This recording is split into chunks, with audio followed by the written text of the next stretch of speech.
Dominant Protector. Credit to the author. 1721-30. Ang mga pangalan po na nandito ay galing sa mga name generator. Kaya kung meron man pagkakatulad sa mga pangalan ng totoong tao o lugar, ito ay tunay na hindi sinasadya. Oh, Shield bro? Gusto mo ng pribadong trabaho? Hindi ba dapat pinoprotektahan mo ako at si Cheryl? Tanong ni Yasi. I don't think so. Nag-resign na ako last time. Ngayon, we're just good friends. Nakangiting sabi ni Terence. Ganun ba? Mukhang hindi kita mapipigilan. Mag-iingat ka. Walang magawang sabi ni Yasi. Sa katunayan, natatakot siya na si Terence ay nasa panganib. Sa huling pagpunta ni Terence sa libingan, muntik na siyang mamatay. Kung hindi dahil sa pagiging duwag na iyon ni Big Boss York, malamang na hindi nakabalik si Terence ng ganoon kadali, kaya talagang nag-aalala si Yasi na mahihirapan si Terence. Gagawin ko, bago ako pumunta rito, palagi akong nagsasagawa ng mga misyon na ganito. Sabi ni Terence. Sinusubukan ni Terence na aliwin siya, ngunit alam niya na ang mga misyon na tinanggap niya noon ay hindi masyadong mataas na antas ng mga misyon, at ang sweldo ay hindi rin ganoon kataas. Ang mga daang milyong dolyar na misyon na ito ay nasa ibang antas, at mas mapanganib. Ang Hidden House York ang unang nakatanggap ng balita ng pagkawasak ng Common House na si York, at si Hyo ay nababaliw na. Hindi niya akalain na magiging ganito kalakas si Terence para sirain ang Common House York. Lumapit siya sa pinuno ng Hidden House York, Alfred, sa galit at dalamhati, Head of House York, please do US justice. Matagal nang nagtatrabaho ang ating Common House na si York para sa Hidden House York, ngunit naging ganito kami. Kailangan mong makuha ang hustisya para sa amin. Sige, naiintindihan ko. Hugh, kailangan mo munang magbago. Kailangan kong maunawaan ang buong sitwasyon bago ito pag-usapan kay tatay. Inulo ni Alfred ang kanyang amo, ang Terence na iyon ay isang Earth Class, at kaming mga nakatagong bahay ay pinaghihigpitan ng maharlikang House Council Earth Class Masters ay hindi makakalabas sa bundok kung gusto namin. Hindi magiging madali ang pakikitungo kay Terence. Pero, Earth Class si Terence, hindi ba't hindi siya nasa ilalim ng kontrol ng Hidden House CEOs Association? Naramdaman ni Hugh na hindi ito patas. Siya ay isang freelancer, at walang precedent ng isang freelancer na naging Earth Class dati. Ang Mystic Class ay nakakabilib na, at lahat sila ay nagpunta sa mga nakatagong bahay noong sila ay Mystic. Si Terence ay isang espesyal na kaso. Kakausapin ko muna ang tatay ko tungkol sa mga detalye. Sabi ni Alfred. Oo. Napabuntong hininga si Hugh sa kalungkutan. Hindi niya akalain na ang bahay na iyon ni York ay masisira kaagad pagkaalis niya. This was like a bolt out of the blue, paano siya mananatiling kalmado? Hindi na siya makapaghintay na pira-pirisuhin si Terence ngayon, ngunit nang maalala na si Terence ay isang Earth Class early phase na may kasanayan sa martial arts, umatras si Boss York. Ang paghihiganti ay mahalaga, ngunit ang pananatiling buhay ay mas mahalaga. Si Hugh ay isang duwag, hindi siya sigurado kung kaya niyang talunin si Terence, kaya maaari lang niyang ailagak ang kanyang pag-asa sa Hidden House York. Talagang naasar si Alfred gaya ng sabi, kailangan mong tingnan ang may-ari bago mo matamaan ang aso.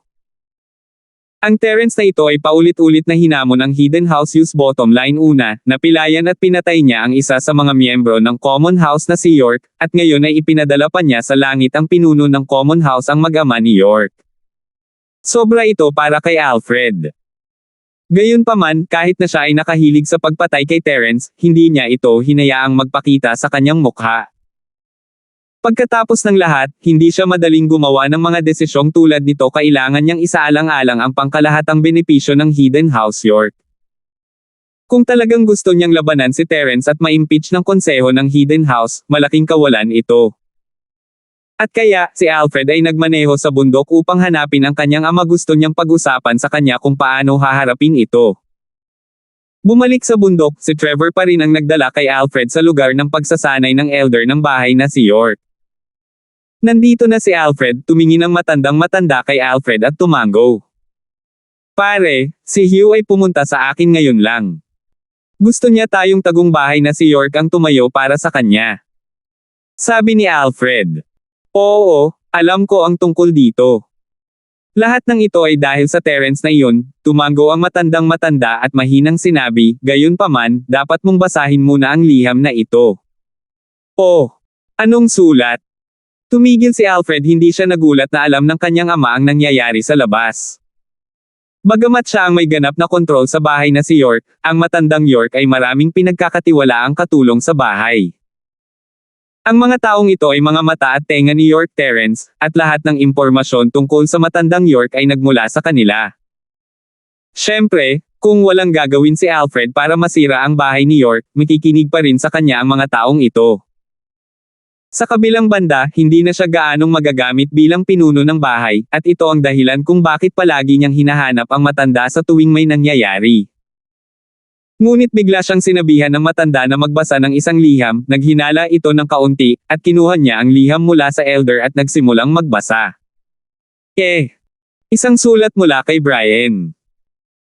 Medyo nagulat si Alfred, alam niya ang mga patakaran ng Ice Palace, ang mga bagong panlabas na disipulo ay walang karapatang makipag-ugnayan sa kanilang mga pamilya ayon sa gusto nila, ngunit si Brian ay walang ganitong paghihigpit. Mukhang maganda si Brian sa Ice Palace. Kung hindi dahil kay Carla, si Brian ang magiging pinakamahusay na kandidato para sa pinuno ng bahay York. Sabi ng matandang ninuno, puno ng papuri. Pare, anong nangyari kay Carla? Hindi gaanong alam ni Alfred ang background ni Carla, hindi niya alam ang tungkol dito.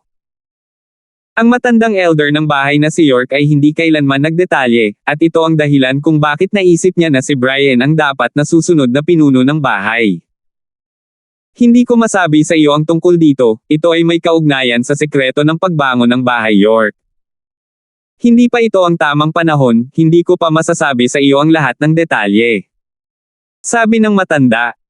Ito ay may kaugnayan sa sekreto ng pagbangon ng bahay York. Sumimangot si Alfred, hindi ba tatanggap ng mana si Carla? Pero anong mana ito? May pag-asa ba? Hindi ba ito ay isang bagay na nakita mo nang nagkataon sa mga sinaunang guho? Effective ba talaga? Ang mga sinaunang guho ay isang dahilan lamang na sinabi ko sa labas ng mundo. Sa katunayan, hindi ito ang kaso. Shen, sa tingin mo ba talaga na ang Hidden House York ay umangat lang sa kapangyarihan dahil nakakita tayo ng sinaunang guho? Umiling ang matandang matanda. Sa tingin mo ba ay may talento akong pumasok sa Sky Class sa pamamagitan lamang ng pagtingin sa mga sinaunang guho? Kung gayon, tumingin si Alfred sa matanda, nalilito. Ang kailangan mo lang malaman ay kami, ang Hidden House York, ay may malakas na suporta doon, at ang nangyari kay Carla ay ang kanilang ideya. Iyon lang ang masasabi ko, huwag mong ipagkalat.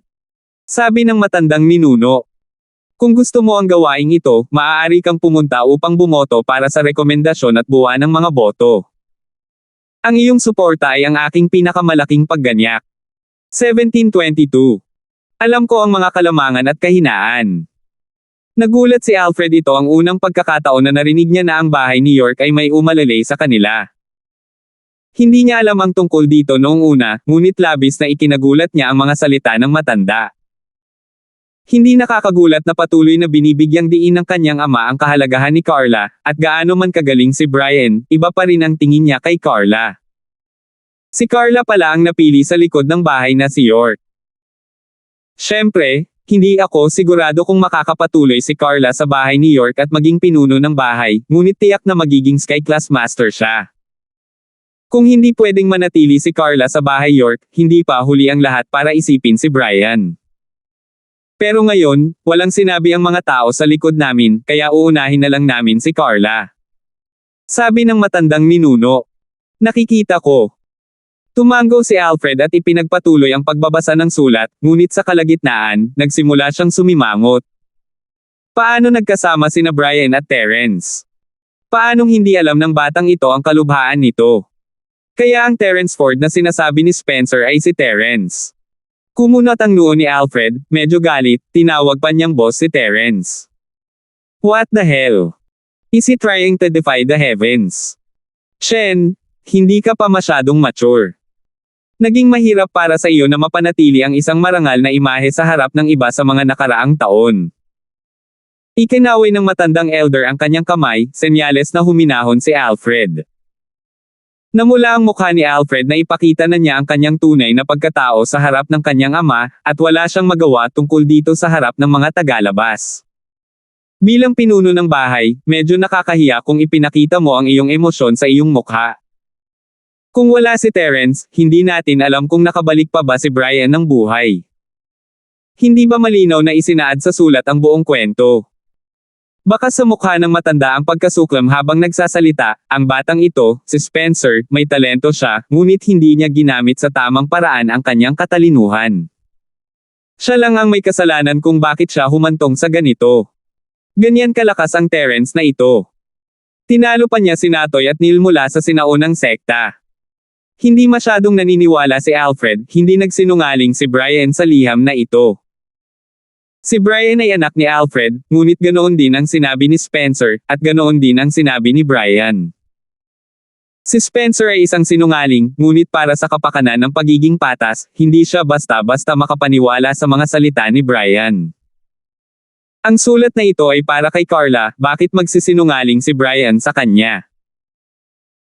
Kinawian ng matandang elder ang kanyang kamay at iniabot ang isang sulat kay Alfred. Ang nabasa mo noon ay para kay Carla, ito ay isang casual na pag-uusap ng magkapatid, hindi na kailangang magsinungaling si Brian, ngunit ito ang gusto niyang ipasa sa atin. Oh! Mabilis na kinuha ni Alfred ang piraso ng papel at nagsimulang magbasa. Ang liham na ito ay mas formal kaysa sa naunang isa. Si Brian ay unang binati ang mga matatanda sa bahay, pagkatapos ay inilarawan ang pagsusulit, ngunit wala siyang binanggit tungkol sa pag-frame ni Spencer sa kanya o kay Terence. Pagkatapos noon, iniba ni Brian ang paksa at sinabing si Hugh ay nakakuha ng Chi Gathering Pill, ngunit hindi niya ito ibinigay sa bahay ni York, itinago niya ito para sa kanyang sarili. Ginagarantiya rin ni Brian na tumpak ang pinagmula ng balita, may maaaring patunayan ito sa pagsubok, ngunit hindi niya sinabi kung sino iyon. Tapos ka na? Tanong ng matanda. Tapos na ako. Ang sinabi ni Brian. Hindi na nagulat si Alfred na ang dalawang sulat ay unang dumapo sa mga kamay ng matanda. Maaaring siya ang namamahala sa bahay sa ibabaw, ngunit sa katotohanan, ang matanda ang namamahala sa karamihan ng mga bagay. Dapat totoo, hindi niya kailangang magsinungaling tungkol dito, siya at si Hugh ay walang anumang conflict of interest. Ngunit totoo na siya ay may mabuting pakikipag-ugnayan kay Terence ng pribado, sabi ng matandang ninuno. Magkaaway tayo sa karaniwang bahay na si York dahil dito, at hindi natin sila paninindigan, kaya natural, hindi tayo magiging kaaway ni Terence. Ito marahil ang dahilan kung bakit napag-usapan ito ni Brian. Matalim ang mga mata ng matanda, at agad niyang natuklasan ang sikreto sa likod nito. Kaya iyon ang nangyari. Naunawaan ni Alfred, hindi man lang niya inisip ang mas malalim na dahilan na ito. Si Terence na iyon. Itong si Terence, siya ay isang tunay na talento, isang solo practitioner, at siya ay naging isang Earth-class early phase sa loob lamang ng ilang taon, ito ay hindi kapanipaniwala. Nakalusot lang siya sa mystic late phase sa panahon ng pagsusulit, sabi ng matandang elder. Hindi pa nagtagal mula nang siya ay nakalusot sa Earth early phase, ang lalaking ito ay isang bihirang talento. Tama si tatay. Hindi inaasahan ni Alfred na papurihan ng kanyang ama si Terence ng ganito, ngunit sa nakikita niya, ang Terence na ito ay hindi rin isang simpleng tao. Kaya na niyang ilabas ang common house na si York, at tinalo pa niya si Cecilio na umiinom ng tableta. Ito ay isang laban na lampas sa kanyang antas. Nakakalungkot na wala tayong pagkakataong i-recruit si Terence. Sa relasyon niya kay Carla, hindi uubra sa atin si Terence maliban kung pakasalan siya ni Carla. Bumantong hininga ang matandang elder. Bakit hindi? Huminto si Alfred, napakabata pa ni Terence at isa na siyang Earth class. Bihira iyon kahit sa isang tagong bahay, lalo na sa isang freelancer.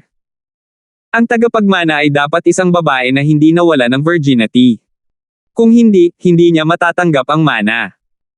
Iyan din ang dahilan kung bakit ako tumigil sa pakikipag-date, sabi ng matanda, kung ang mga kabataang ito ay kumilos ng padalos-dalos, ang mga kahihinatnan ay hindi maiisip. Ito ang utos ng backer ng aming pamilya York. Hindi mai-inlove si Carla. Kaya ganito. Kung hindi mapapangasawa ni Carla si Terence, walang paraan para ma-recruit natin si Terence. Sabi ni Alfred, naiintindihan. Gayunpaman, hindi na kailangang maging kaaway sa kanya sa ngayon. Ang dakilang elder ng Hidden House Arbitration Council ay matagal nang hindi nagpakita ng kanyang sarili, sabi ng matanda, at ang iba ay handa na lahat na labagin ang mga patakaran, ngunit bago mangyari iyon, hindi tayo maaaring maging unang namumukod tangi. Oh! Gusto rin ba ng ibang mga nakatagong pamilya na labagin ang mga dating patakaran?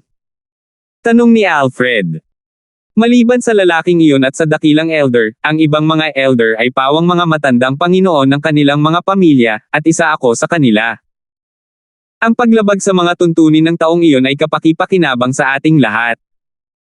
Dahil lamang sa taong iyon at sa impluwensya ng dakilang elder kaya ang mga taong ito ay hindi nang ahas na labagin ang mga patakaran, ngunit ngayon.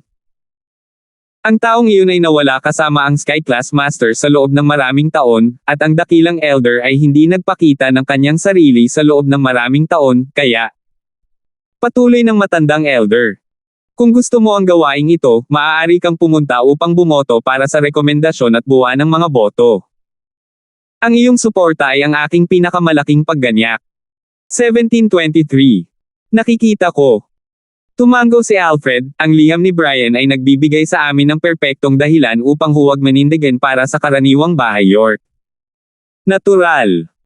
Tumango ang matanda, iiwan ko sa iyo ang dalawang liham na ito. Ibigay mo ang isa kay Carla. Sabihin mo sa kanya na pumunta siya sa akin kapag libre siya. Gusto ko siyang makausap. Alam mo na kung ano ang gagawin sa kabilang sulat, di ba? Naiintindihan ko, hahanapin ko si Hugh ngayon. Sabi ni Alfred. Narinig ni Hugh na hinahanap siya ni Alfred nang napakabilis at tuwang-tuwa siya. Naisip niyang tutulungan ng bahay na si York ang bahay ng karaniwang mundo na si York, kaya nagmadali siyang pumunta sa silid at magalang na nagsabing, "Punong bahay York, maaari ko bang tanungin kung ano ang sinabi ng matandang ninuno? Maghihiganti ka ba para sa ating karaniwang bahay York?" Pagkatapos ng lahat, nagsusumikap kami sa lahat ng mga taon, tinutulungan ang Hidden House York na kumita ng pera namigay na namin ang karamihan nito. Hugh, hindi naman sa ayaw kitang tulungan, pero paano ka matutulungan ni House York sa mga nagawa mo? Dumilim ang mukha ni Alfred, sa tingin mo ba mga tanga kami ng tagong bahay York? Huminto si Hugh, hindi maintindihan ang ibig sabihin ni Alfred. Medyo kinabahan siya, Master. Ikaw. Ano ang ibig mong sabihin? Anong ibig mong sabihin? Tingnan mo ang sulat na ito. Dahil doon, inihagis ni Alfred ang liham na ipinadala ni Brian sa bahay kay Hugh. Maliban sa pagbati sa bahay, pinag-usapan din nito ang tungkol kay Hugh, kaya walang lihim na hindi niya kayang makita si Hugh. Isang sulat. Anong sulat? Nakita ni Hugh ang mukha ni Alfred at may masamang pakiramdam. Maingat niyang kinuha ang sulat mula sa mga kamay ni Alfred, nagulat. This was a letter from home, anong kinalaman nito sa kanya? Sa hitsura nito, ito ay mula sa isang nakababatang henerasyon ng bahay na si York. Tiningnan ni Hugh ang pangalan at napagtantong si Brian iyon. Nagulat pa siya, pero matyaga pa rin niyang binasa. Kung tutuusin, hindi basta-basta magpapakita sa kanya ng sulat si Alfred nang walang dahilan, kailangang may dahilan. Gayunpaman, nang mabasa ni Hugh na may chi gathering pill si Brian na hindi niya naibigay, nagbago ang kanyang mukha. Hindi niya naintindihan. Paano nalaman ng isang tao ang tungkol sa sikretong ito? I saw the news a few days ago, nalipol lahat ang mag-asawang grave robber at ang matandang Halsgang, di ba? Sino pa ang nakakaalam nito? Ngunit kahit na ano, ito ay nalantad. Matigas ang tono ni Brian, na nangangahulugang mayroon siyang matibay na ebidensya, kaya imposibleng tanggihan ito ni Hugh. Kung sinabi ni Brian na ito ay isang posibilidad o isang hula, magkakaroon pa rin ng pagkakataon si Hugh. Bahay York. Ako. Ito.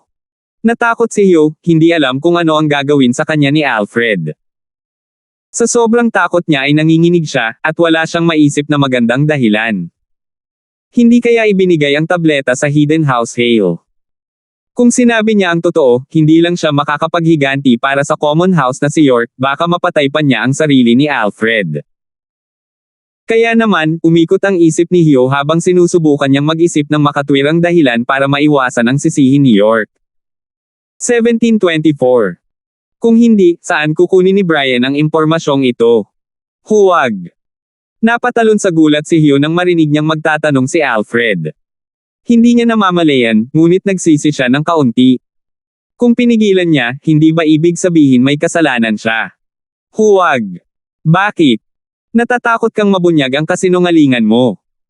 Naniwala na si Alfred sa karamihan nito, ngunit ngayong sinabi ito ni Hugh, nagsimula na siyang magduda. Hindi. I mean, kung tatanungin mo siya ng ganito, paano niya aaminin? Sinabi ni Hugh, hulaan ko na si Terence ang nagsabi kay Young Master Brian tungkol sa pag-inom ko ng Chi Gathering Pill, at ang layunin niya ay sisihin mo ako, ngunit matalino kang tao, paano ka madaling mahulog dyan? Si Hugh ay isang maingat na tao, kaya't pinakinggan niyang mabuti ang mga salita ni Alfred. Narinig niya ang balita na si Terence ay nasa pagsubok din, kaya sinimulan niyang sisihin si Terence. Hindi mo na ako kailangang purihin, pumunta ka sa punto. Sabi ni Alfred sabay wave ng kamay, hindi niya ito binibili. Oo. Mabilis na ipinagpatuloy ni Hugh ang kanyang pagsusuri, kaya, isipin mo ito, kung ikaw ay isang mabuting kaibigan ng Young Master na si Brian, aminin mo bang ninakaw mo ang kanilang tableta? Ang sinabi mo ay hindi walang dahilan. Tumango si Alfred, ngunit, susulatan ko pa rin siya at tatanungin kung siya ay isang lalaking magnanakaw, at kung siya ay sangkot sa libingan na pagnanakaw. Ito. Labis na natakot si Hugh, ngunit hindi niya ito masabi ng malakas. Nagpatuloy siya sa paghikayat, Head, nakikita mo, walang binanggit ang Young Master na si Brian tungkol kay Terence sa sulat, kaya sinusubukan niyang pagtakpan si Terence. Paano niya aaminin kung ganito ang tatanungin mo? Kung ako iyon, itatanggi ko rin. Nako, hindi mahalaga. Bigyang pansin lang ang ilang mga kasanayan kapag nagtanong ka. Kinawian ni Alfred ang kanyang kamay, pagdating ng panahon, tatanungin ko na lang siya kung bakit hindi niya sinabi sa akin na si Terence ay isang lalaking magnanakaw at nakuha niya ang Chi Gathering Pill. Bakit mo itinago ang katotohanan? Hindi ko ito ipinaliwanag ng detalyado at nagpanggap na alam ko ang lahat para matanong ko siya. Ito. Naramdaman ni Hugh na walang magawa. Wala talaga siyang dahilan para makipagtalo. Dapat sabihin na ang mungkahi ni Alfred ay may malaking kahulugan bilang isang York, hindi siya maglalakas loob na magtago ng anuman kay Alfred sa ganitong uri ng tono. Gayunpaman, kung talagang walang alam si Brian, kahit anong pilit niyang sisihin siya o magpanggap na alam niya ang lahat, hindi niya ito aaminin. Kaya't nag-alala si Hugh na ang lahat ng ito ay isang kusang ideya, at nag-iisip lang siya ng kasinungalingan. Ano ang gagawin niya kapag lumabas na ang katotohanan? Sige, naayos na ang usaping ito. Kinawian ni Alfred ang kanyang kamay, kung si Terence talaga, hindi ko nagagawing mahirap para sa iyo. Alam kong may mga kasanayan si Terence, pero kung gumagawa ka lang, alam mo ang kahihinatnan. Dahil doon, naiinip na iwinagayway ni Alfred ang kanyang kamay habang pinupulot ang kanyang tasa. Alam ni Hugh na pinapaalis siya ni Alfred, at napabuntong hininga na lamang siya nang walang magawa. Wala nang saysay na pag-usapan pa ito, kailangan niyang maghintay para sa resulta. Naglakad si Hugh pabalik sa kanyang silid, at nakita niya si Leon na sumusunod sa kanyang likuran. Alam niyang binabantayan siya. Sana matulungan din ako ni Brian. Nanalangin si Hugh na magkaroon ng milagro. Pinanood ni Alfred ang pag-alis ni Hugh, at mabilis na tinungo ang lugar ng pagsasanay ng matandang York. Ito ay isang malaking bagay, at kailangan niyang pag-usapan ito sa kanyang ama. Medyo na-curious ang matandang elder sa pagbabalik ni Alfred. Sabi ko, Alfred, bakit ka bumalik? Dahil ba sa insidente ni Hugh? Oo. Ito ay dahil kay Hugh. Si Alfred ay humanga sa matatalas na mata ng kanyang ama at tumango. Hindi ka man lang makakapagdesisyon sa ganoong maliit na bagay. Medyo nagulat ang matandang elder, hindi naman ganito si Alfred dati. Ang pakikitungo sa isang Hugh ay hindi isang malaking bagay, kailangan bang pag-usapan ito sa kanya? May higit pa dito kaysa sa nakikita ng mata. Umiling si Alfred, Ama, nagawa ko na ang sinabi mo at ipinakita ang sulat kay Hugh, at sinabi niya sa akin ang dahilan. Oh, anong dahilan? Ang elder ng bahay na si York ay curious din ano ang sekreto nito. Parang ganito. Inulit ni Alfred ang sinabi ni Hugh, pati na rin ang sarili niyang pagsusuri sa mga kauna-hinalang punto, at ang kredibilidad ng kanyang mga salita. Ayon sa sinabi niya, posible, ngunit imposible din. Tumango ang matandang-matanda, tamang bagay na sumulat ng liham upang magtanong. Maaari kang gumawa ng iyong sariling desisyon sa bagay na ito. Sabihin mo lang sa akin ang resulta. Hindi naman big deal. Oo, gagawa ako ng liham para magtanong. Sagot ni Alfred. Pagkabalik mula sa lugar ng pagsasanay ng lumang ninuno New York, nagsulat si Alfred ng liham para sisihin si Brian. Siyempre, hindi siya nagdetalye, gumamit lamang ng isang tiyak na tono para sabihin na alam niya na si Terence ay kasangkot sa raid, at na nakuha ni Terence ang Chi Gathering Peel. Bakit itinago ito ni Brian sa kanya? Tungkol sa mga detalye, walang binanggit si Alfred, ito rin ang dahilan kung bakit ayaw niyang ilantad ang kanyang sarili. Kung talagang may plano si Brian, ipapaliwanag niya ang kanyang sarili pagkatapos basahin ang sulat. Kung masyado siyang nagsulat, parang may tinatago siya. Matapos isulat ang liham, mabilis na naglakad si Alfred sa silid ng kanyang anak. Isa siyang Earth-class late phase peak, at sinadya niyang hindi gumawa ng tunog, kaya natural na hindi siya marinig ni Carla. Hindi rin siya pinigilan ng ibang mga alagad at tagapaglingkod ng bahay na si York. Kaya naman, nakarating si Alfred sa silid ni Carla nang walang anumang problema, para lamang mahanap ang kanyang pagpipinta. Hindi pinansin ni Alfred ang pagguhit ni Carla, ngunit nang makita niya ang taong nasa drawing, sumimangot siya. Ubo-ubo. Umubo si Alfred. Nagulat si Carla, nanginginig ang brush sa kanyang kamay. Nasira ang painting. Hindi niya akalain na may taong biglang susulpot sa tahimik na kwarto. Bukod dito, nang lumingon si Carla, nalaman niyang ang tao ay ang kanyang ama. Namula bigla ang mukha niya at gusto niyang ibaba ang drawing board niya.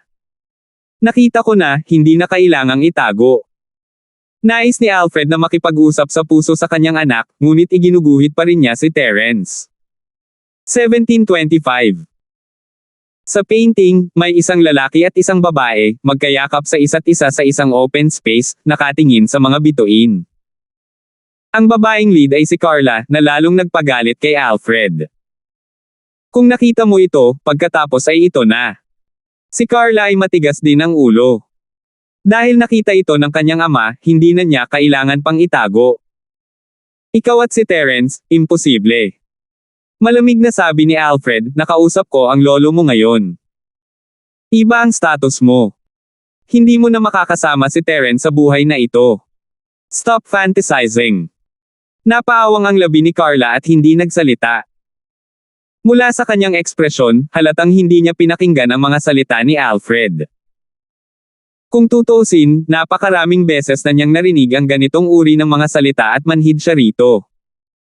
Gayunpaman, hindi pa rin siya sumuko sa pagtitiyagan niya noon.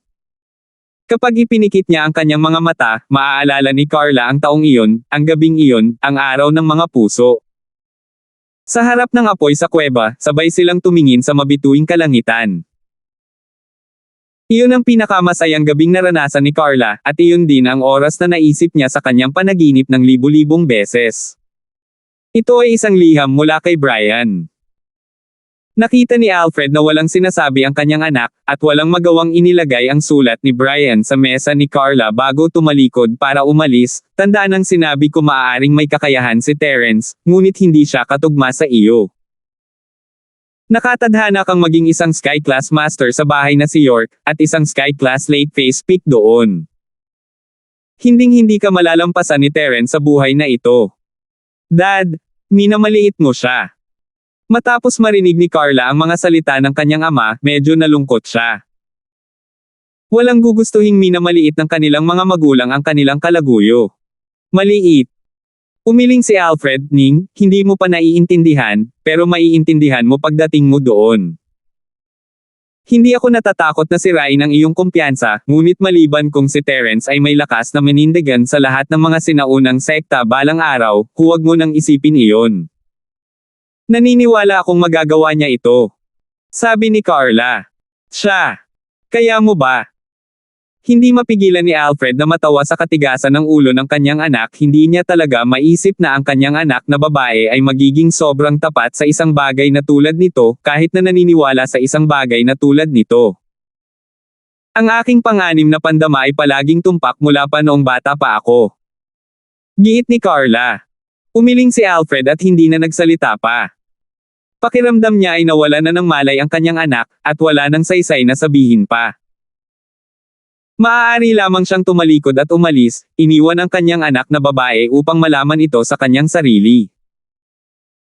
Si Carla ay nasa bahay pa rin, at wala siyang pagkakataong makilala si Terence, kaya hindi niya kailangang mag-alala tungkol sa anumang bagay. Inihatid ni Terence si Yasi sa bahay pagkatapos nilang bumalik sa Starfield, at ang una niyang ginawa ay pumunta sa Floating Cloud Bar. Sa sandaling ito, hindi pa nagbubukas ang bar. Ang mga waiter ay naglilinis ng bar, at ang pinto ng bar ay sinipa. Hindi nag-aksaya ng oras si Terence at pumasok. Hindi ito ang unang pagkakataon niya sa Floating Cloud Bar, kaya pamilyar siya sa lugar. Dinala ni Cody si Elder Zoo sa orphanage sa madaling araw upang makipag-ayos sa Dean. Nais niyang ayusin ito sa lalong madaling panahon kung sakaling may mangyari.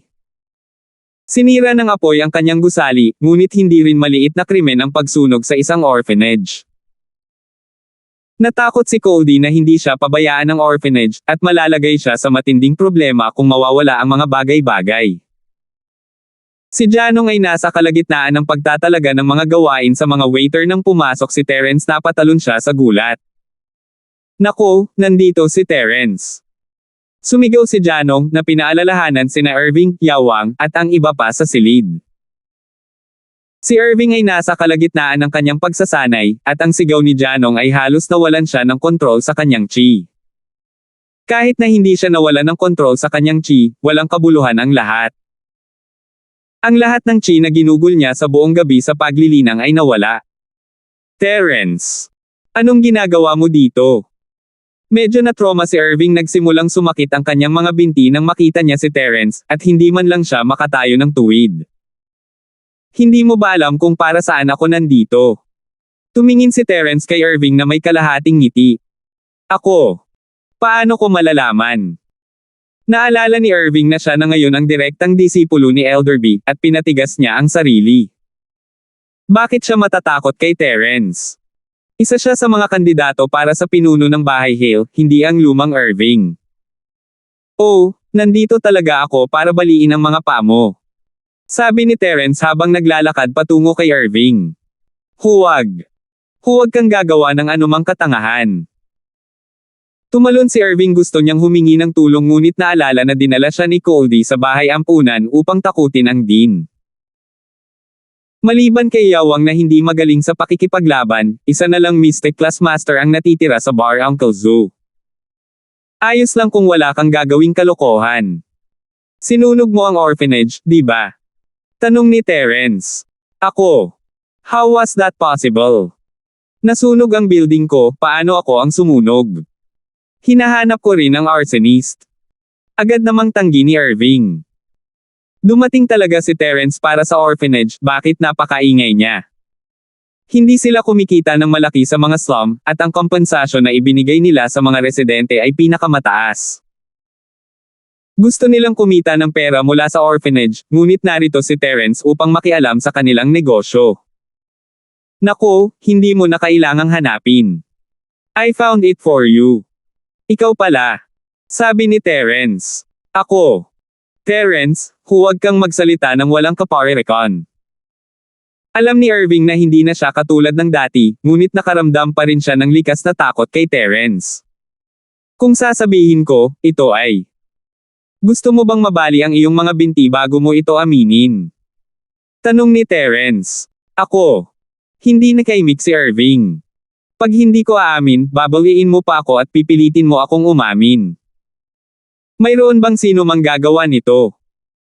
Ngunit sa pag-iisip tungkol sa napakagandang estilo ni Terence, baka talagang gawin niya ito. Ang kwento ni Terence ay nasa buong lugar ngayon, kahit ang karaniwang bahay na si York ay sinira ni Terence. Hindi nagduda si Irving na mababali ni Terence ang kanyang mga binti. Kung si Terence ay nangahas na guluhin ang Hidden House York, ano ang Hidden House Hale? Ganun ba? Magbibilang ako hanggang 3, kung hindi mo aaminin, babaliin ko ang iyong mga paa. Huling beses na nabali ko ang 2, sa pagkakataong ito ay 3 na ang aking babaliin. Naiinip na sabi ni Terence. Ako. Pagkatapos ay bibilangin ko ito bilang sinusunog ko ito, okay. Walang choice si Irving kundi aminin ito. Maari pang ang patayin ni Terence si Leon pagkatapos uminom ng kanyang gamot kahit narito si Boss Zoo, wala siyang magagawa sa kanya. Maliban na lang kung ito ay matanda sa kanyang sarili, walang paraan na masasaktan niya si Terence. Ngunit pinaghigpitin siya ng Hidden House Council na lumipat sa karaniwang mundo. Ang isang matalinong tao ay higit na nakakaalam kaysa sa lumaban kapag ang mga posibilidad ay laban sa kanya. Si Irving ay walang pagpipilian kundi ang aminin ang pagkatalo kahit na hindi niya alam kung ano ang plano ni Terence.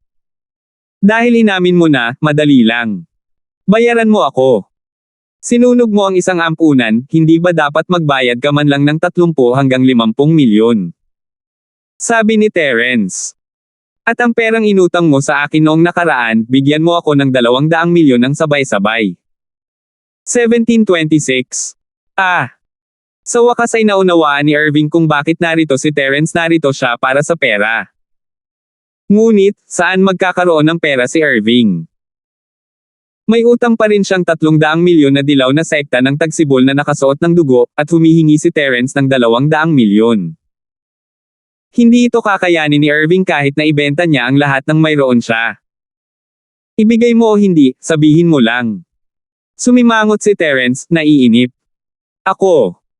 Kaya kung ibigay ito sa iyo, ngunit wala talaga akong ganoong kalaking pera ngayon. Tingnan mo ang aking gusali, nasunog lahat, at ang kumpanya ng real estate ay nalulugi bago pa man sila kumita. Ang gusali ay naitayo na ng 3 beses. Mapait na sabi ni Irving, pagkatapos. Paano kung may utang muna ako sa iyo? May utang ka. Hanggang kailan mo ako utang? Hindi na nagpumilit pa si Terence matapos niyang makita na si Irving ay talagang walang pera. 2 taon. Siguradong babayaran ko ito sa loob ng 2 taon. Makakasulat ako ng IOU. Sabi ni Irving. Gusto niya munang tanggalin si Terence, malamang ay magiging Earth class na siya sa loob ng 2 taon, at pagkatapos ay hindi na niya kailangang matakot kay Terence. Pagkatapos ay maaari mong isulat ito. Hindi inaasahan ni Terence na bibigyan siya ni Irving ng pera. Ang lalaki ay isang dukha, at ang gusali ay nawasak ng 3 beses. Kahit mang-extort siya ng ilang milyon sa kanya, hindi ito magiging sapat para sa kahit ano. Walang pagpipilian si Irving kundi isulat kay Terence ang isang IOU sa ilalim ng kanyang kahihiyan. Tumingin si Terence sa IOU at sumimangot, may utang ka sa akin ng 2 taon, at wala kang anumang interes. May ilang milyon pa ako sa aking bank account bawat taon, tama. May interes pa nga. Pwede bang hindi? Ayaw ibigay ni Irving ang pera, ngunit mayroon siyang likas na takot kay Terence.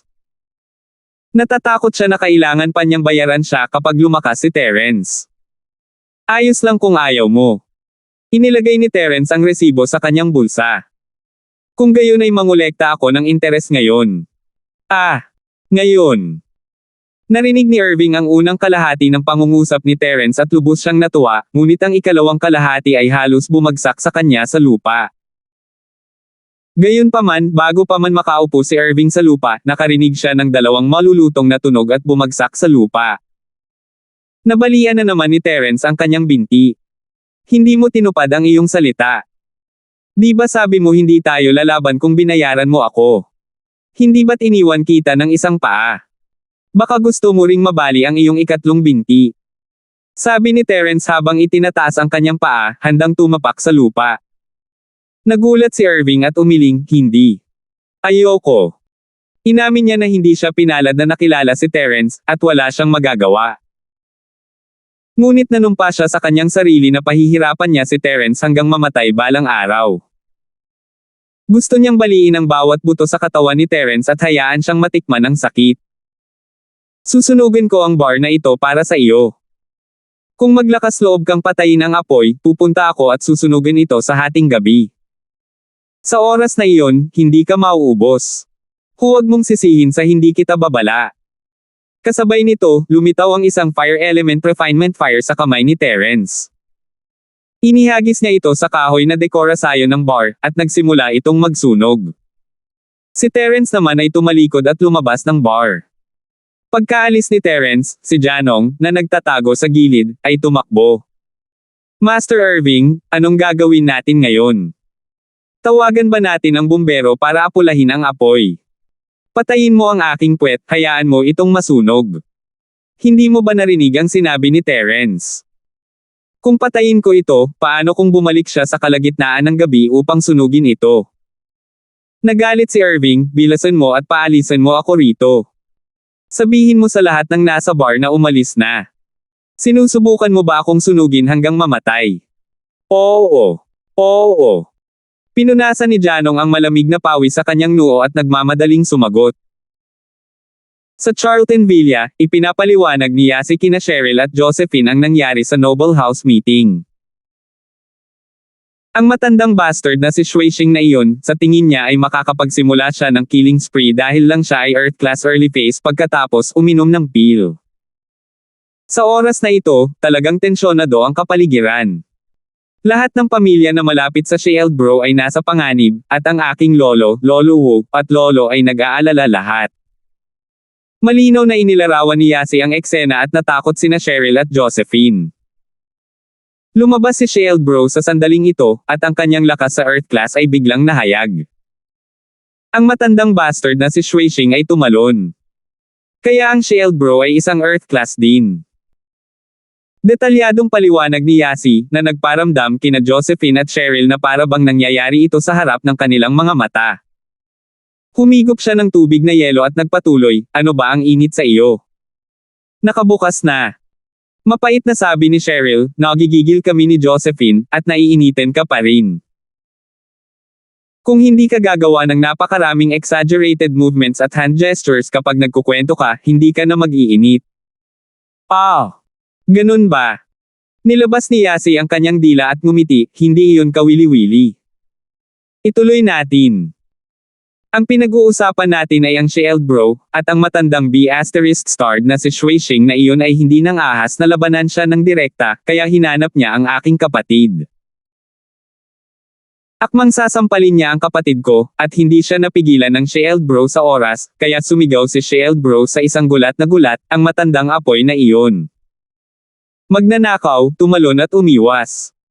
Pagkatapos ng mahabang panahon, wala pa rin siyang nakuhang kasanayan. Hahaha. Natuwa din sina Cheryl at Josephine. Hindi nila akalain na magsisinungaling si Terence at babalikan ang kanyang mga sinabi. Bakit parang style ni Yasi? At pagkatapos, ang matandang bastos na si Shuishing ay naasar at sinabing ginugulo siya ni Shield Bro. Ha! Ang init-init pa rin ako. Hindi man lang ako kumikibo, bakit ang init-init pa rin ako? Sabi ni Yasi sabay higup ulit. Likas na lalamag ang isang mahinahong puso. Hindi ka ba masyadong nasasabik at nabalisa? Paano kung kukuha ako ng ice cream? Sabi ni Josephine. Sige. Gusto ko yung super big. Pero sobrang init pa ngayon, kuhuberin ko lang. Sabi ni Yasi. Sabi ni Yasi habang hinuhubad ang kanyang pijama, bra na lang ang naiwan sa. Yasi, ano ang gagawin mo kapag bumalik si Terence? Kumunat ang noo ni Cheryl. Ayos lang, isusuot ko ulit mamaya. Pero di bale makita nila, ilang beses na nila nakita. Walang pakialam na sabi ni Yasi. Walang ibang sinabi si Cheryl. Laging ganito si Yasi. Palagi siyang nag-iinit ng walang dahilan at halos wala siyang suot na damit sa bahay. 1727. Ang pagdating ni Terence ay nagpabuti ng mga bagay, ngunit tila lumalala ang mga bagay. Sobrang init. Mas maganda kung nakahubad. Hindi na hinintay ni Yasi na magsalita si Cheryl at hinubad ang kanyang bra at pijama na pantalon, naiwan lamang ang kanyang underwear. Pagkatapos ay para siyang langaw na walang ulo, tumatakbo sa paligid ng bahay, napakainit, mamamatay ako sa init. Hindi nakaimik si Cheryl. Nahihilo ang buong patch ng puti at ang dalawang super malalaking papaya, Yasi, lalo kang umiinit habang tumatakbo ng ganito. Huminahon ka, kukuha ka ng ice cream ni Josephine. Oh! Huminto si Yasi, pero mainit pa rin ang pakiramdam. Sa oras na ito, bumalik si Josephine. Laking gulat niya nang makitang hubot-hubad si Yasi, pero naligo na silang tatlo kanina, kaya hindi na siya masyadong nabigla. Yasi, eto na ang ice cream. Hindi ka naman ganito kaganda. Bigyan mo ako, ibigay mo sa akin. Inabot ni Yasi ang ice cream mula kay Josephine, ngunit sa sandaling hawakan ng kamay ni Yasi ang ice cream, natunaw ito sa puddle ng sopas, dumadaloy sa buong sahig sa isang kisap mata. Ah! Itong ice cream. Akala ni Josephine ay nasira ang refrigerator, ngunit ang dalawang ice cream sa kanyang mga kamay ay ayos na ayos. Ang ice cream ni Yasi lang ang natunaw. Naramdaman ni Cheryl na may mali rin. Inabot niya ang kamay niya para hawakan si Yasi, ngunit napatalon siya sa gulat at binawi ang kamay, bakit ang init? Yasi, ikaw. Cheryl sis, parang naluluto na ako. Ano ang dapat kong gawin? Ano ang dapat kong gawin? Nagsisimula ng mamula ang makinis na balat ni Yasi, parang alimango na niluluto. Ano? Anong nangyayari? Cheryl, bakit hindi ka mag-online at tingnan kung ano ang nangyayari? Tanong ni Josephine, nalilito. Sige.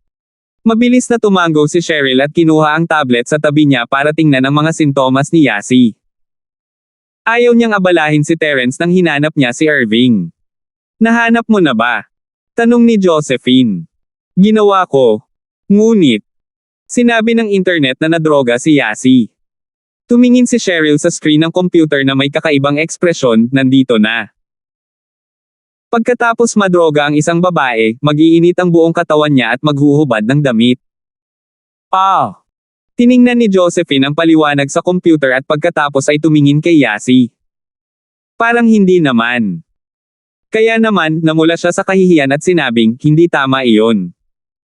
Minsan na rin akong nadroga. Pero pagkatapos kong makuha ito, hindi lang ako nilanat. Pero talagang, gusto ko talaga. Gawin iyon. Tama ka, mukhang normal si Yasi, hindi siya mukhang nadroga. Dagdag pa, bumalik siya kasama si Terence, walang paraan kung sino man ang nagdroga sa kanya.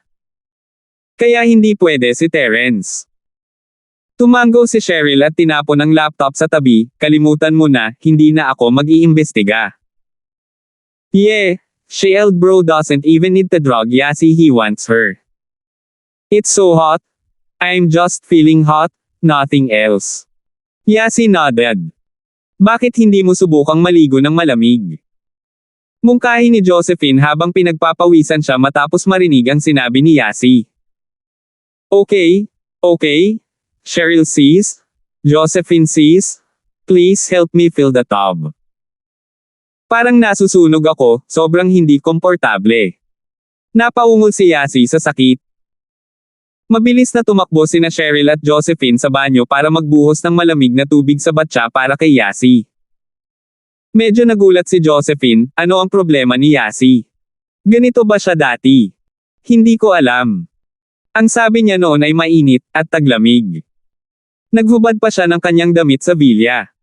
Wala akong pakialam noon, akala ko mahilig siyang maghubad. Pero hindi pa naging ganito kaseryoso. Nagpapanik din si Cheryl, gusto niyang palakihin ang tubig habang tinitingnan niya ito. Dapat ba nating tawagan si Terence? Hayaang tingnan niya si Yasi. Hindi alam ni Josephine ang gagawin. Itong Yasi na ito ay hindi maaaring maging mature sa maikling panahon, tama ba? Nasa ganitong estado si Yasi. Bakit mo pinatawag si Terence? Sabi ni Cheryl na may mapait na ngiti. Hindi siya natatakot sa paggamot. Mapait na ngumiti si Josephine, walang pakialam si Yasi, at wala akong pakialam. Hindi naman natin siya basta-basta madadala sa ospital ng ganito, di ba? Kung hindi talaga natin kaya, kailangan nating tawagan si Terence. Walang magawang tumango si Cheryl. Tama si Josephine. Kung wala silang pakialam ni Yasi, bakit siya kabahan? At saka, mas magandang makita ito ni Terence kaysa sa ibang tao, di ba? At saka, hindi ito ang una o pangalawang beses na tinitigan si Shu. Lagi niyang sinasabi na gusto niyang maging maliit na asawa ni Terence, kaya hindi talaga ito big deal. Handa na ang tubig, at hindi na makapaghintay si Yasi. Hinubad niya ang kanyang underwear at tumalon sa tub. Ngunit hindi siya pinalamig ng malamig na tubig, nagsimula itong kumulo at kumukulo, na para bang kumukulo si Yasi. Tumalon si Yasi mula sa batya na may kasamang wash, nasusunog ako hanggang sa mamatay, nasusunog ako hanggang sa mamatay. Yasi, mas mainit ka kaysa kumukulong tubig. Napakuluan mo na ang tubig. Umiling si Cheryl at kinuha ang kanyang telepono. Tatawagan ko si Terence, may sakit ka. Kakaalis lang ni Terence sa mga lumulutang na ulap nang makatanggap siya ng tawag mula kay Cheryl. Young miss. Anong meron? Anong problema? Pauwi na sana si Terence nang tumawag si Cheryl. Hindi niya sinusubaybayan ang mga galaw ni Terence tulad ng dati, at hindi niya hiniling na bumalik siya tuwing gabi. Ano miss? Hindi ako nagbibiro sa iyo, may nangyari sa bahay, Yasi. May nangyari. Pwede ka bang bumalik para tingnan? Nag-alinlangan si Cheryl, ngunit ang pinakamagandang solusyon ay si Terence, wala nang iba. Yasi. May problema ba? Kumurap-kurap si Terence, kakauwi lang niya kay Yasi. Kanina, at medyo normal siya noon, ano ang mali sa kanya? Malalaman mo kapag nakabalik ka. Hindi ako sigurado. Ang init niya sa buong katawan. At hinubad niya lahat ng damit niya, parang lutong yulang. Sabi ni Cheryl. Hot all over. Hinubad mo lahat ng damit mo. Hintayin mo ako, babalik ako at titingnan. Kumurap si Terence. Medyo malabo ang mga salita ni Terence, babalik ba siya para tingnan ang hubad na katawan ni Yasi, ang kalagayan nito. 1728. Medyo napahiya si Cheryl, ngunit napagtanto na lang niya na sobra na pala ang kanyang pag-iisip sa mga bagay-bagay pagkatapos ibaba ni Terence ang tawag. Pinabilis ni Terence ang sasakyan at nagmamadaling bumalik sa villa. Siya na mismo ang nagbukas ng pinto, habang sina Cheryl at Josephine ay nakatayo sa pintuan ng banyo, bawat isa ay nagsaspray ng tubig sa katawan ni Yasi para bumaba ang kanyang temperatura. Mas maganda ang ganitong uri ng umaagos na tubig. Bagamat agad itong kumukulo, sinisipsip pa rin ito ang halos lahat ng temperatura ng katawan ni Yasi. Narinig ni Terence ang lagaslas ng tubig na nagmumula sa banyo habang umaakyat siya. Huminto siya sa pintuan at nagtanong, pwede ba akong pumasok? Terence, bumalik ka na. Itinulak ni Josephine ang pinto, tingnan mo si Yasi, hindi niya kaya. Napatalon si Terence sa gulat nang makita niya ang eksena sa banyo. Sina Josephine at Cheryl ay nagsasaboy ng tubig sa katawan ni Yasi, ngunit ang tubig ay tila kumulo sa sandaling ito ay dumampi sa katawan ni Yasi, gumawa ng chi-chi na tunog at singaw. Ito ay tulad ng isang sauna, maliban na si Yasi mismo ang lumikha ng singaw. Anong ginagawa niya? Maayos siya nang ibalik siya ni Terence, at naging ganito siya pagkatapos ng paglalakad. Hindi na mapakali si Terence na humanga sa katawan ni Shu, namumula na siya. Hindi kami sigurado, ngunit sinabi niya sa amin ang tungkol sa iyong paglalakbay sa pulong ng maharlikang bahay. Ang sabi niya ay mainit, kaya't hinubad niya ang kanyang damit, at pagkatapos ay uminit ito ng mas mainit. Mabilis na paliwanag ni Cheryl. Pupunta ako at titingnan. Lumakad si Terence sa gilid ni Yasi, na tinapang ang agos ng tubig. Mararamdaman na niya ang pulso nito nang hindi niya namamalayan na hilahin ang kamay niya. Sa sobrang init ay nagngangalit ang kanyang mga ngipin. Tiningnan ni Terence ang kanyang kamay, puno ito ng mga paltos. Ang temperatura ay hindi bababa sa 100 degrees, ngunit ang nakapagtataka kay Terence ay si Yasi mismo ay tila hindi naapektuhan. Pulang-pula ang buong katawan niya, pero parang wala siyang malaking problema. Kung ordinaryong tao lang, nasunog na siya hanggang sa mamatay. Isinaaktibo ni Terence ang sining ng Dragon Mastery at mabilis na pinagaling ang kanyang mga paso. Pagkatapos ay ginamit niya ang kanyang purong chi upang protektahan ang kanyang kamay habang nararamdaman niya ang pulso ni Yasi. Shield bro. I'm so hot, can you bring me to the Ice Palace to keep Trixie company? Mamamatay ako sa init. Sabi ni Yasi, humihingal. Hindi sumagot si Terence, ngunit nakasimangot siya ng malalim. Walang nakitang mali si Terence sa katawan ni Yasi, parang normal na katawan ito ng tao, ngunit may kakaibang init. Wala kang nakitang mali dito. Mukhang walang sakit si Yasi. Umiling si Terence, anong nangyayari? Kamukha niya si Trixie. Ang katawan ni Trixie ay sobrang lamig at ikaw ay sobrang init, ngunit walang ibang mga sintomas. Walang sakit si Yasi. Then she. Nagulat din si Cheryl. Maghintay muna kayo. Tatawagan ko ang matanda sa bahay at tatanungin ko siya kung may nakita siyang katulad. Walang pagpipilian si Terence kundi humingi ng tulong sa matandang Linford.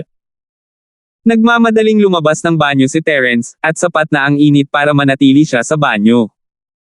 Binalot siya ng tubig na para bang nasa sauna lang. Inilabas ni Terence ang kanyang telepono at tatawagan sana ang matandang Linford nang mapagtanto niyang basang-basa ang kanyang telepono sa tubig. Mabilis na tumakbo si Terence pababa ng hagdan at ginamit ang telepono sa sala para tawagan ang matandang Linford. Terence, tatawagan mo na naman ako agad. Kinuha ni Old Linford ang telepono, nakaramdam ng kakaiba. Tinawagan siya ni Terence nang banggitin niya ang orphanage, at ngayon ay nakatanggap siya ng pangalawang tawag. Matanda, may itatanong ako sa iyo. Kung ang isang tao ay may lagnat sa buong katawan, ngunit walang iba pang sintomas, ano ang problema? Nag-aalalang tanong ni Terence. Oh. Ano ang nangyari sa pag-init ng kanyang katawan at walang ibang sintomas? Maging mas detalyado. Hindi masyadong naintindihan ni Old Linford ang tanong ni Terence. Ganito. Ipinaliwanag ni Terence ang sitwasyon ni Yasi sa matandang Linford ng detalyado, iyan ang sitwasyon. Pakiramdam ko ay wala akong magawa ngayon. May ideya ka ba? Bakit sa palagay mo ang sitwasyong ito ay katulad ng maalamat na lason sa apoy? Natigilan si Old Linford. Lason sa apoy. Hindi, ang Trixie ay isang malamig na lason, at ngayon ay may lason sa apoy. Napakurap si Terence. Si Trixie ay walang malamig na lason, ngunit ito ay katulad ng malamig na lason. Ngunit mahirap sabihin ng sigurado tungkol sa kanyang sitwasyon. Umiling si Old Linford. Hindi ko talaga maipaliwanag ngayon. Bakit hindi mo siya dalhin para tingnan ko? Dalhin mo siya. Hindi siya maaaring patay, tama? Tanong ni Terence na may mapait na ngiti. Ayon sa sinabi mo, kung hindi pa siya nasunog sa mahabang panahon, hindi siya mamamatay. Hindi ito dapat maging problema, sabi ng matandang Linford. Sige. Kung hindi pwede, ibabalik ko siya. Sabi ni Terence na may mapait na ngiti. Kasabay nito, sa banyo sa itaas, biglang kumaway si Yasi kina Cheryl at Josephine, o tama, naalala ko na ngayon. Ito ay isang lumang sakit na mayroon ako mula noong ako ay bata pa. Sa pangalawang drawer ng bedside table sa kwarto ko, may maliit na bote na may espesyal na gamot sa loob. Kunin mo lang para sa akin. Ah, mabuti. Narinig ni Cheryl ang mga salita ni Yasi at mabilis na tumugon. Ibinaba niya ang hose ng tubig at tumakbo pabalik sa kwarto. Gaya ng inaasahan, nakakita siya ng napakagandang maliit na bote sa drawer ng bedside table. Binuhat niya ito at tumakbo pabalik sa banyo. Yasi, ito ba? Dal iyan mong ilabas ang tableta sa loob at hayaan mo akong kainin ito. Tiningnan ito ni Yasi at tumango. Okay. Tumango si Cheryl at binuksan ang bote. May nakita siyang tableta sa loob, ito ba? Bakit parang dinilaan ng isang tao ang tableta? Natunaw na ang sugar coat sa labas. Naku, naspray lang yata ako ng water gun ni Josephine sis, bigyan mo ako. Binuka ni Yasi ang kanyang bibig. Noon lang naalala ni Cheryl na naghihintay si Yasi ng tableta para iligtas ang kanyang buhay. Hindi na siya naglakas loob na magtanong pa at mabilis na inihagis ang tableta sa bibig ni Yasi. Nilunok ni Yasi ang tableta at ilang sandali pa, bigla siyang nanginig at sumigaw, wow, ang lamig, patayin mo ang balbula ng tubig. Mamamatay ako sa freeze. Ah! Napakurap si Josephine nang makita niyang bumalik sa normal ang kulay ng balat ni Yasi. Mabilis niyang pinatay ang gripo sa kanyang kamay at sinabing, tapos ka na. Sige, sige. Nilalamig ako. Kailangan kong kumuha ng tuwalya para matuyo ang sarili ko. Tumango si Yasi, na-freeze ako hanggang mamatay. Kung gusto mo ang gawaing ito, maaari kang pumunta upang bumoto para sa rekomendasyon at buwan ng mga boto. Ang iyong suporta ay ang aking pinakamalaking motibasyon. 1729. Hindi alam ni Cheryl kung matatawa o maiiyak sa malamig na ugali ni Yasi. Ito ang eksaktong kabaligtaran ng ginawa niya noon.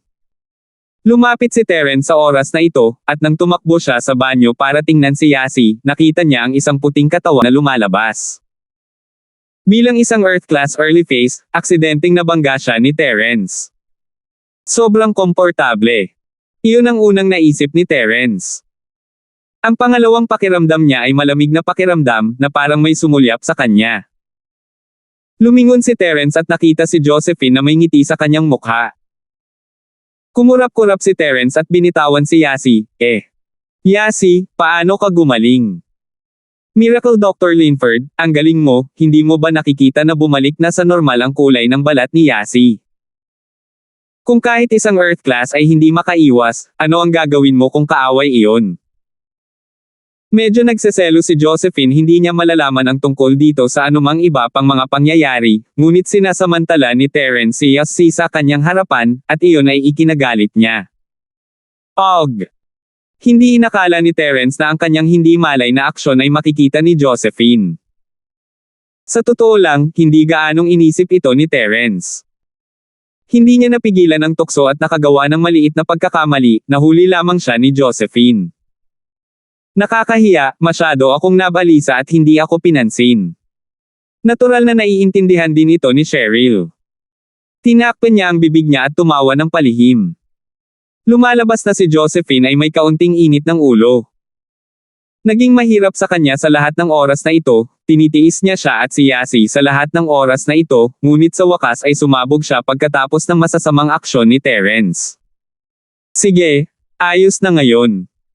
Hindi ito pakakawalan ni Josephine, ipapahiya lang niya si Terence at gagawing mababa ang tingin ni Cheryl sa kanya kung hindi niya ito pakakawalan. Binalaan lang siya nito. Tumakbo si Yasi sa kwarto upang linisin ang sarili, at si Terence ay ngumiti ng alanganin, siya. Paano siya gumaling?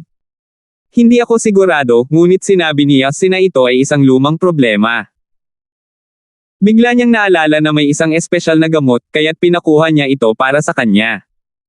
Magiging maayos siya pagkatapos na inumin ito. Paliwanag ni Cheryl. Espesyal na gamot. Anong espesyal na gamot? Tanong ni Terence. Ito na. Inabot ni Cheryl ang maliit na bote kay Terence. Meron pa ba sa loob?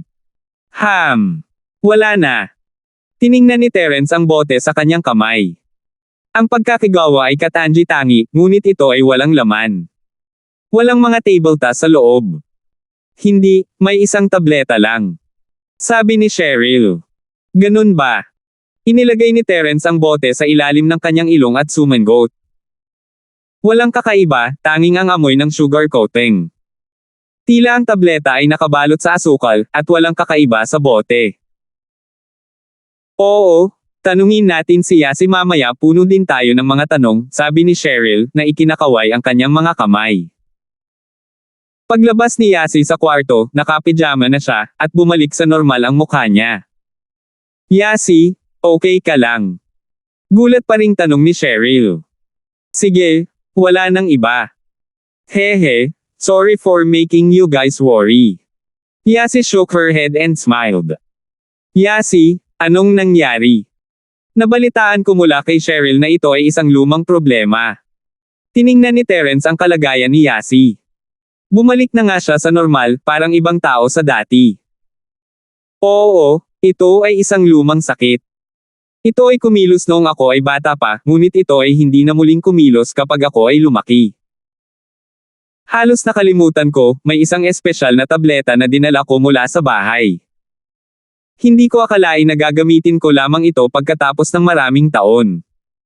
Sabi ni Yasi na tumango. Special medicine. Nagdoktor ka ba noong bata ka pa? Tanong ni Terence habang kinakalikot niya ang bote. Oo, nasuri ko na, walang problema. Walang pakialam na sabi ni Yasi, sabi ng doktor na kung iinuman mo ang tableta na ito, tatagal ito ng mahabang panahon. Paano kung mangyari ulit ito? Mayroon ka pa bang gamot na ito? Tanong ni Terence. Hayaan akong pag-aralan ito at tingnan kung mahahanap ko ang formula.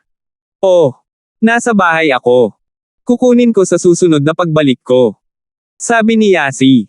Mabuti iyan. Nakahinga si Terence matapos marinig iyon. Sige, okay lang ako. Para mag-celebrate, lumabas tayo para sa isang malaking pagkain ngayong gabi, okay? Mungkahi ni Yasi na parang ayaw na niyang pag-usapan. Sure, anong gusto mong kainin? Nakangiting tanong ni Terence. Let's go eat steak. Gusto kong kumain ng steak. Sabi ni Yasi. Okay, tatawag ako at magpapareserve sa isang western restaurant. Sabi ni Cheryl sabay tango. Tatawag na sana si Cheryl nang tumunog ang kanyang telepono. Daddy, bakit mo ako tinatawag ng ganitong oras? Napansin ni Cheryl na kakaiba na ang tawag ay mula kay Pablo. Karaniwan niyang tinatawagan si Cheryl sa umaga upang ipaalam sa kanya na ligtas siya, napakabihirang para sa kanya na tumawag sa hapon. Cheryl, libre ka ba ngayong gabi? Sabay tayong kumain. Sabi ni Pablo. Sa gabi. Kumain. Ikaw lang. Napakurap si Cheryl, hindi maintindihan kung bakit gustong lumabas ng kanyang ama para maghapunan. Hindi ito weekend o holiday, kaya hindi niya alam kung ano ang gagawin. Nagpapagamot ang tiyuhin mo na si Miguel, at si Jerwin. Bamantong hininga si Pablo, matanda na kaming kapitbahay, bigla silang bumalik sa Starfield at niyaya kami ng hapunan. Hindi ako makatanggi, kaya pumayag na lang ako. Sa katunayan, nagustuhan ni Pablo ang isang Jerwin noong una, ngunit pagkatapos na lumipat ang isang pamilya, ang dalawang pamilya ay nagkaroon lamang ng kooperasyon sa negosyo at hindi gaanong nakikipag-ugnayan. Ngayon, biglang dinala ng isang Miguel ang isang Jerwin para bisitahin, na medyo nawala ng bantay kay Pablo. Gayunpaman, hindi siya maaaring tanggihan dahil sa kanyang mukha. Kung tutuusin, ang dalawang bahay ay matagal nang nagnenegosyo, at sila ay mga matandang kapitbahay, walang paraan na tatanggihan sila ni Pablo. I see. Sumimangot si Cheryl, gusto niya sing steak, nasaan ang treat nila? Hindi pa kami nakakapagdesisyon sa lokasyon. Kung pumayag ka, ipapaalam ko sa kanila. Hindi ako sigurado kung libre ka ngayon, pero masarap ang steak. Ipapabook ko sila ng western restaurant. Sabi ni Pablo. Sige, pero kailangan mong dalhin sina Terence at Josephine, okay? Tanong ni Cheryl. Siyempre kaya mo. Hapunan lang ng pamilya. Nakangiting sabi ni Pablo. Sige, hihintayin ko ang tawag mo, Daddy. Sabi ni Cheryl. Pagkatapos ibaba ang tawag, nagtanong si Yasi, Cheryl sis, may nagpapagamot. 17:30. Ito ay isang Jerwin at Tito Ann. Sumimangot si Cheryl. Hindi makatanggi si Daddy. Siya ang aking matandang kapitbahay, kaya. Jerwin Ann. Pagkatapos matalo ang isang pamilya sa Noble House meeting, gusto kanilang i-treat sa isang pagkain. Hindi mo sinusubukang lumapit kay Shield bro. Nakita ni Yasi ang isang pamilya na umalis sa Noble House meeting at naramdaman na kakaiba para sa kanila ang biglaang pagtrato sa kanya sa isang pagkain. I'm not sure about that. Sabi ni Dad, visit lang daw iyon ng business partners and old friends. Wala na siyang binanggit pa. Umiling si Cheryl. Kahit ano pa, Terry at tingnan natin ngayong gabi. Kung treat lang, kakain na lang tayo. Para sa iba, tingnan natin, sabi ni Terence. Napakabilis, tumawag muli si Pablo. Nakumpirma ang restaurant. Isa itong komprehensibong buffet restaurant na may masasarap na pagkain mula sa buong mundo. Siyempre, ang presyo ay medyo mataas. Alas 5 na ng gabi, at hinatid ni Terence sina Cheryl, Yasi, at Josephine sa restaurant na dapat nilang pagkikitaan. Pinark niya ang sasakyan at pumasok silang apat sa restaurant. Isang Miguel, isang Jerwin, at Pablo ay matagal nang dumating at naghihintay sa rest area sa unang palapag. Kumaway si Pablo sa kanila nang makita niya sila. Cheryl, ilang araw na kitang hindi nakikita. Naging maganda ka na naman. Nakangiti si Jerwinan habang naglalabas siya ng isang bungkos ng mga bulaklak na nakakaalam kung saan at iniabot ito kay Cheryl. Ganun ba? Hindi ako nakapagpahinga ng maayos nitong mga ilang araw, kaya hindi maganda ang hitsura ko. Dapat kang kumuha ng isang pares ng salamin. Si Cheryl ay hindi interesado sa papuri ni Jerwin, ni hindi niya pinansin ang mga bulaklak na iniabot nito sa kanya. Medyo napahiya si Jerwinan. Hindi niya alam kung bakit hindi siya nagustuhan ni Cheryl. Hindi ba sila nagkakasundo noong bata pa sila? Bakit nila idinidistansya ng husto ang kanilang sarili pagkatapos nilang lumaki? Mukhang hindi niya talaga maintindihan si Cheryl.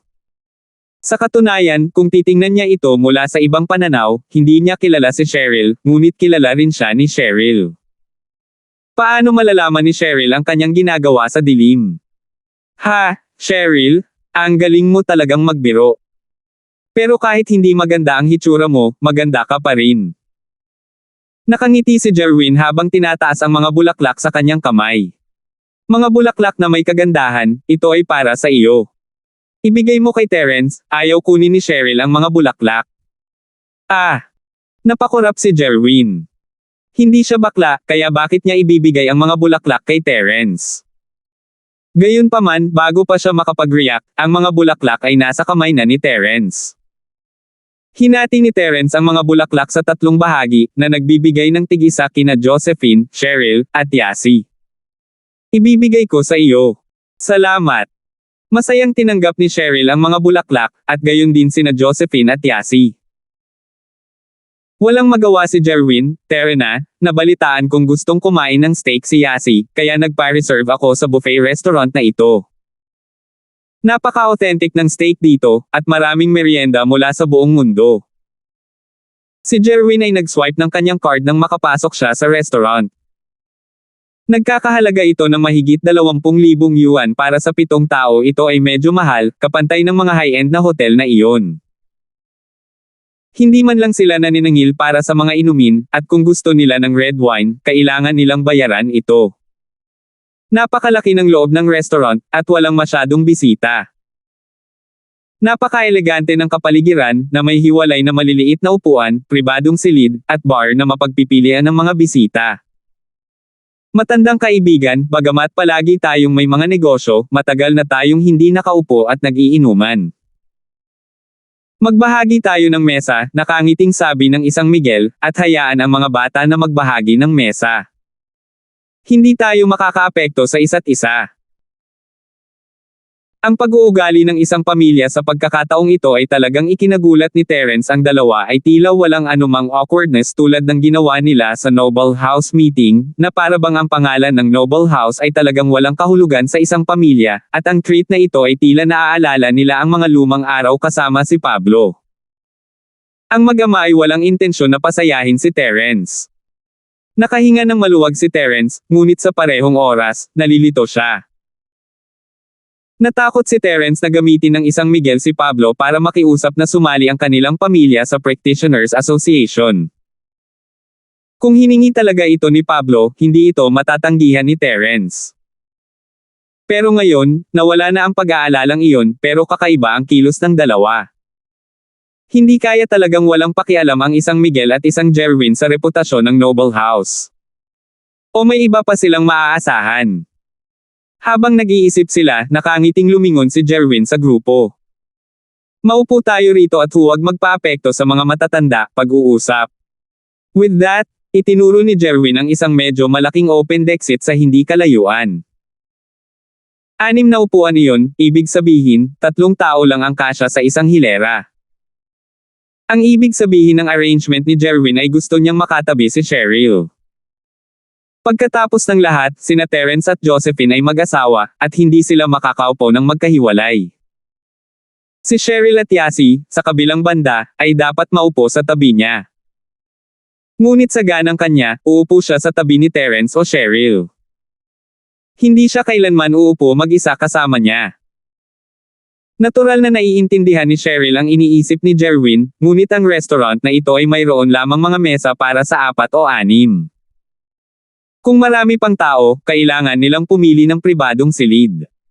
Dahil hindi kasama nila Pablo at Miguel, hindi sila makakapunta sa isang pribadong kwarto, kaya ang 6-seater table ang pinakamagandang pagpipilian.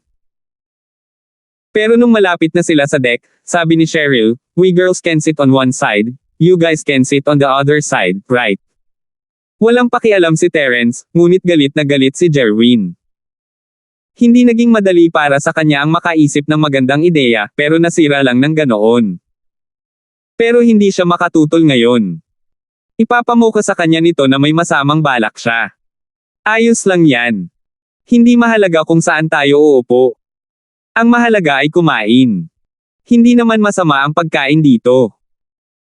May mga merienda mula sa iba't ibang panig ng mundo, at ang lasa ay napaka-authentic. Kanina pa ako dito, kaya hayaan mo akong maging gabay mo. Sabi ni Jerwin habang pinupulot ang plato na parang gentleman. Jerwin Ann, parang hindi apektado ang pamilya mo. Hindi maiwasang magtanong ni Terence. Binigyan siya ni Jerwin ng kakaibang pakiramdam. Lahat ng tao sa bahay ni Kang ay gustong sumali sa hanay ng mga marangal na bahay, ngunit ang isang pamilya ay tila walang anumang intensyon na gawin iyon. Haha, Terence, yun na yun. Baka magkaroon tayo ng hindi pagkakaunawaan sa pagitan natin, pero ako ang host, kung tutuusin. Pinakain ko ang pamilya ni Cheryl, kaya paano mo ako mabibigyan ng mukha? Huwag muna natin itong pag-usapan sa ngayon. Tumawa si Jerwin, libre at madali. Salamat po at sinamahan ninyo ako, ingat lagi mga master.